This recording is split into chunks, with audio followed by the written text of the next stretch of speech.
Hello, everyone. This is Thomas Miller, your facilitator for this governance webinar session. I am the founder of Leaders Building Leaders and director of the North Carolina Public Charter School Accelerator Program. Our missions are to be the difference maker in the leadership development of individuals and organizations, and we're so glad that you're going to take this 30 to 40 minutes with us to learn about board recruitment, orientation, and development today. So it's time to get good, get out of distractions, because this 30 minutes could change your life. It's really important to make sure you surround yourself with a team that completes, not a team that competes. And being on a board is certainly being a strong part of the team. So our main focus during this 10-month development session is to focus on board roles. So we've talked about establishing and evaluating student outcomes. We've talked about management compliance with policies designed to maximize legal compliance. We'll continue to talk about approving and terminating contracts and evaluating the executive, how you oversee and approve the use of operational finances, establish and monitor organizational goals, always focused on renewal, academics, finances, and legal compliance. And finally, each month the board should spend at least 10 to 15 minutes developing the board's capacity to understand effective governance. So we started way back in August, and we really wanted to kick it off with the formula for greatness. And so we feel these three aspects of the formula are establishing a shared mission and vision, developing relationships of mutual trust and respect, and setting clear performance expectations, an element of no surprises. In session 2, we talked about the Pareto principle, how you keep the main thing the main thing. Is 80% of your productivity will come from 20% of your work. So how does the board ensure that they're only focused on that 20%? That led us to how to lead purposeful meetings, how to ensure that your meetings are focused on the right things. From those meetings, you need a trust and verification process. So we focus our session 4 on how to trust, because if there's no trust, no unity, there's going to be no progress in the organization. But it's the board's responsibility to develop verification processes to ensure you are meeting your charter. In December, we talked about where did all the money go. Right? Because the number one reason why public charter schools close is because of fiscal mismanagement. And last month, we talked about creating the culture you desire through writing effective policy. This month, we're going to talk about how you recruit, orient, and develop your board. So we'll discuss many laws in recruitment that lead to creating a team that completes, not a team that competes. And these aren't charter school laws. These are just laws of life. So let's get going. It's always important to recognize common pitfalls. Okay, and your awareness is key. Awareness is key to any change and any success. So there's definitely one aspect that you need to always be aware of in regards to pitfalls is just the awareness that most board members never receive orientation or ongoing training. They've never read bylaws, the charter application, or the charter agreement. Most of them, because they don't come from education environment, they don't understand the reports that are being provided by the school year. Can't explain the difference between management and governance. They rarely review meaningful data on the school's student performance. And finally, they're unaware of the vast number of statutory and regulatory items in which the school must apply. Awareness is everything. So what we're going to do is we're going to talk about strategies for identifying and recruiting new board members. Okay. The first thing we know that the hallmark of an effective board is its diversity. So there's specific skills that you should have on your boards in the area of finance and business, certainly education, facility management, overall governance, human resources, fundraising, public relations. That's just a small list of really, depending on what the mission of your school is and where you're located, the skill sets that you should be working hard to bring forward. But most importantly, regardless of skill set, you want to maintain diligent and active members. Diligent and active membership. Because this is going to drive your mission-based, your values-based decision-making. These members are going to be clear on their roles and responsibilities, and their overall philosophy matches the governance structure that you desire to have, whatever that may be. Going back to the awareness, here are some issues in board recruitment and development. When you think about it, or when you research, or when you go back, most board problems, performance problems, can be traced to the casual or haphazard way that some charter schools go about recruiting and selecting their board members. So here's a few common, problems that you want to avoid. Number one is temporary nominating committee that may rely on whoever is available. Okay, we're not just filling seats here. We're not just filling seats to meet our bylaws. Number two, be careful of the circle of friends and supporters that are already known to the organization. Okay, you don't just want to bring someone who's just in a circle of friend network unless they bring a specific skill set, a specific need. And part three is a quickly assembled board that doesn't understand the mission, lacks diversity and balance, in those critical areas. We see this lots of times with brand new boards. Okay, one person has an idea, they bring their circle of friends with them on board, who don't really know much about charter schools or the governance or anything like that, and all of a sudden you have a lot of issues. So we're going to go through this 6-step process during this training session. Okay? 6 steps, real easy, doesn't take a lot of money, doesn't take a lot of time, and certainly doesn't take a lot of effort if you do it as a team. So, remember I talked about those laws. Here's 2 laws that you want to keep in the forefront of your mind. Number 1, the law of the inner circle. Okay, I already said be careful of your circle of friends, but there's a difference between your inner circle and your circle of friends. And a law of magnetism. Who you are is who you attract. Let's talk about the law of the inner circle first. Right? So the leader's potential is determined by those closest to them. Right? So if you've ever heard anybody say that you are the average of the 5 people that you spend the most time around. Okay? You can be determined, by the books that you read, the people that you hang out with, and how you focus your energy. So, who you are in 5 years is directly correlated to the people in your inner circle and the books that you read. So going back to the people that you are with, all right, do they make good board members because of the skill sets that they bring or the company that they bring? It's very important to know the difference and understand the difference. Be intentional with your board recruitment. All right, think about your inner circle. Do they have a positive influence on others? Do they have the hearts of others? Do they have a great ability to build connections? What complementary gift do they bring to your board inner circle? Do they have a strategic position? Are they good leverage leaders?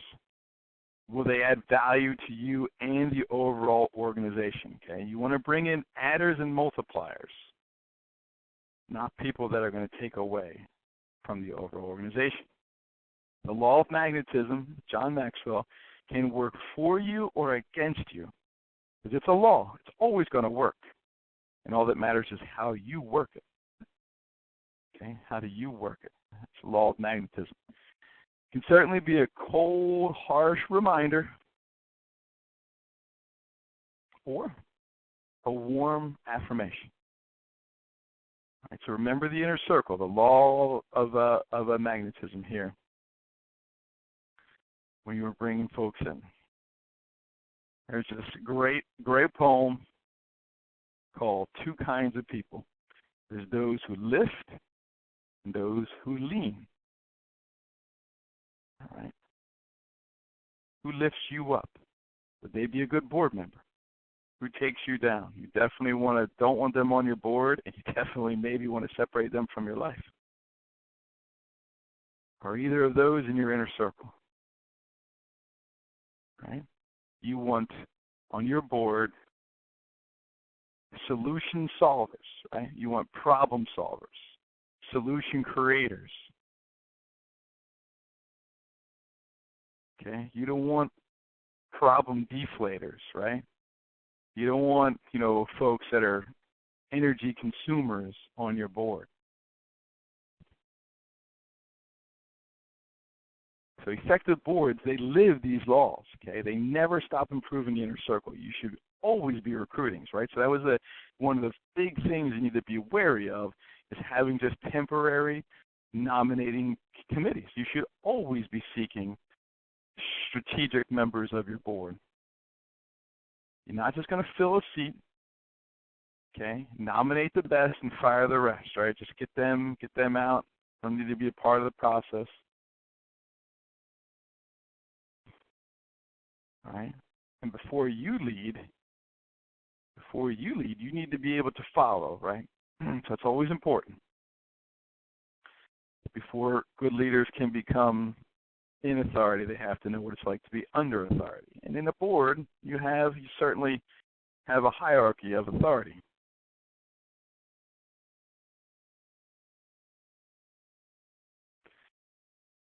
So let's keep moving forward. Let's talk about our first step, right? So our first step is board development and committee structure. Because you'll find, and I'm maybe getting ahead of myself, but you'll find that your best future board members are already in your organization, probably sitting on one of your committees. So it's always important to have a very strong board structure, a clear structure, focus on your board, direct lines to your committees and lead administrator. Your students and parents have their opportunities to communicate to the board through specific processes, public comment or grievance. All right, so step one is having a very clear structure, and members understand their role. Right, so that's two things: clear job descriptions. Right, on a board you have a job. Every board job description might be a little bit different. I've already talked about what your main roles are. So, what roles do you have as a board member? Whatever they are, you should have a roles and responsibilities contract. This includes working on the committee. This includes how you will behave in regards to your roles and responsibilities. Okay, so remember I talked about it. You should have at least 3 to 4 committees on your board already: governance committee, finance committee, an academics committee, and some boards have development committee if they're fundraising or doing some capital gains with facility work, right? So the second part of having strong board development, okay, you've got your structure, and now you've got your development piece. Okay, there's an understanding. Every board member should have some board member binder. There should be some access, some easy, whether it's electronic or hard copy, of all the critical documents that a board member needs to know, part of the orientation process. This might be your charter application, your charter agreement, bylaws, policy manual, open meetings law, charter school law, public school law, your expectations as a board member, school goals and measures, the hiring process. I mean, you could put so many documents in here, all right? And there should be a rotation of professional development. Roles and responsibilities, okay, maybe nonprofit strategic planning, fiscal planning, parliamentary procedures, analyzing and evaluating reports, marketing, media relations. All right, so your board should have these plugged in. Strong structure, strong development processes. This is your first step. If you don't have this, you start here. Okay, so you should be evaluating whether you have these in place or not. Step 2, develop a board member profile. Right? So you should be intentionally recruiting based upon skill sets. So we have a great tool. We use this board diversity survey every year. We have board members fill this out to see what skill sets are on the board. Fundraising, finance, facilities, governance, human relations, public relations, policy development, education, business, nonprofit. Let us know. We'd be happy to share ours. Part of that survey should also be gender, age, experiences, race, relationship to the school. Right? So you want to make sure that you're meeting, that you have, again, a like-minded group that thinks differently with different experiences.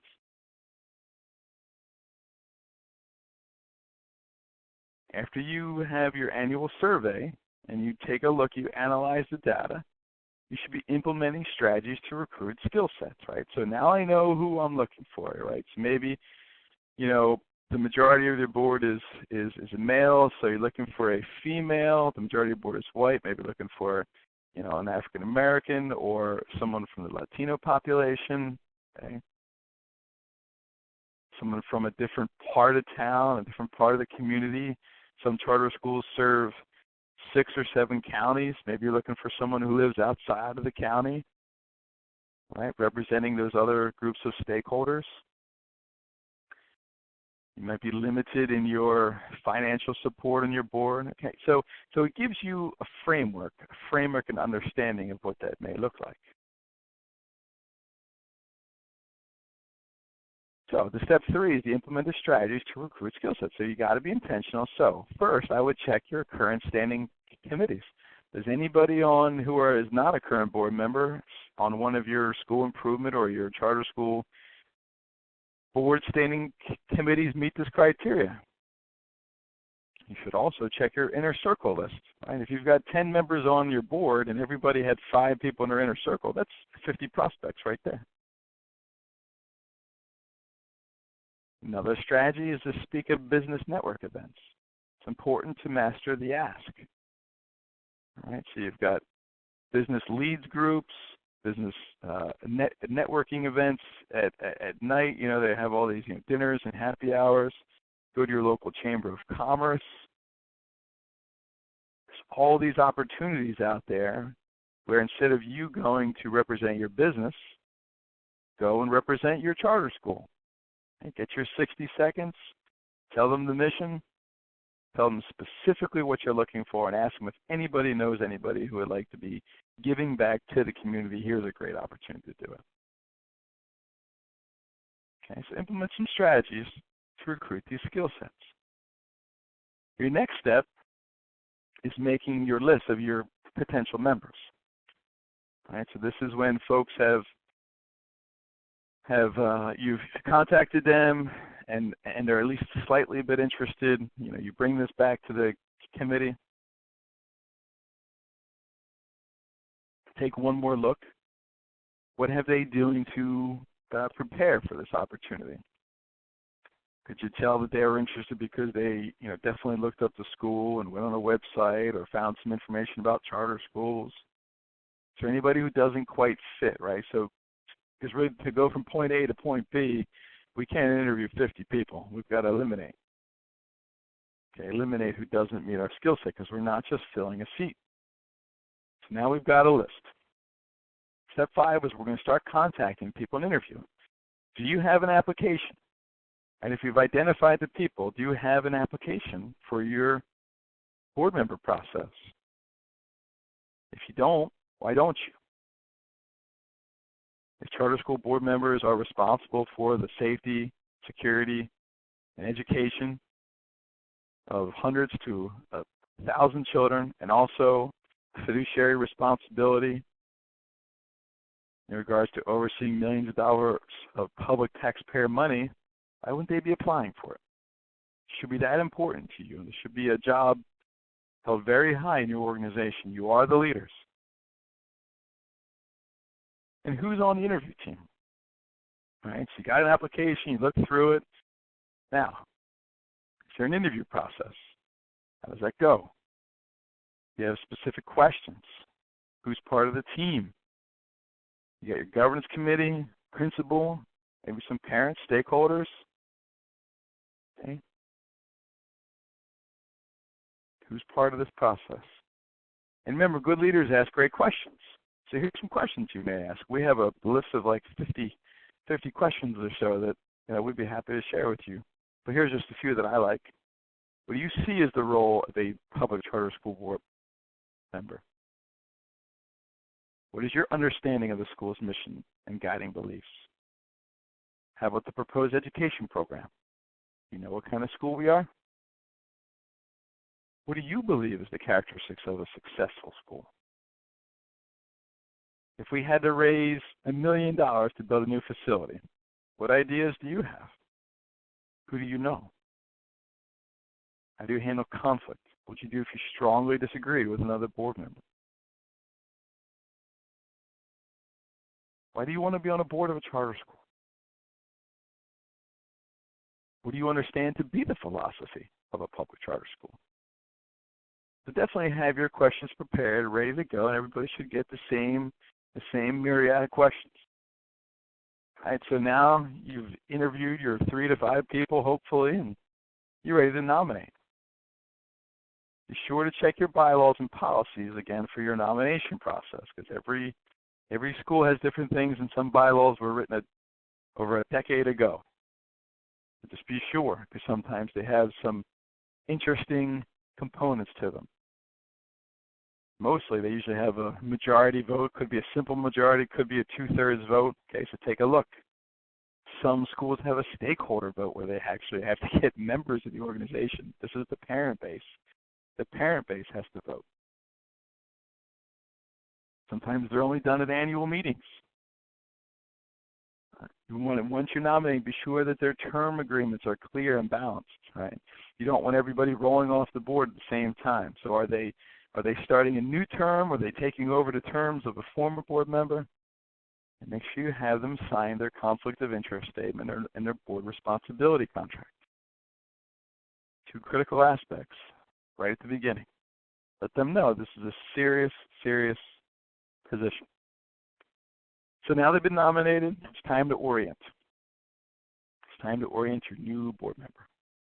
Orientation is critical because it provides a new board member with concise and accurate information. Make them more comfortable in the role. I'll tell you a story. A board that I joined, I didn't know the majority of the board members' names until 2 or 3 months in. I still have trouble sometimes. Very little relationship building, very little connecting at the beginning. It's very important. It's very uncomfortable. Okay, it could be very uncomfortable for someone who definitely doesn't have more of an outgoing personality type. All right, so orientation encourages board member confidence and helps the new member adapt faster to the role.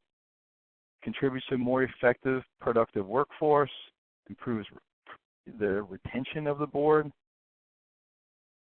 because the last thing you want is a lot of board turnover. Also promotes communication between the board and the new member. Stronger understanding. Remember, you're building a team that completes. Right? So more than just handing them the binder, spend the time to guide them through the documents.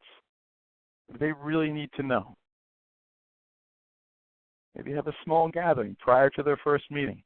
Come 30 minutes early and meet our new board member, please. Take a tour through the school if you haven't done that already. Make sure they've met the principal. Give them the names of all the board members. It'd be great if they had the names and the bios, maybe a picture so they know exactly who they are.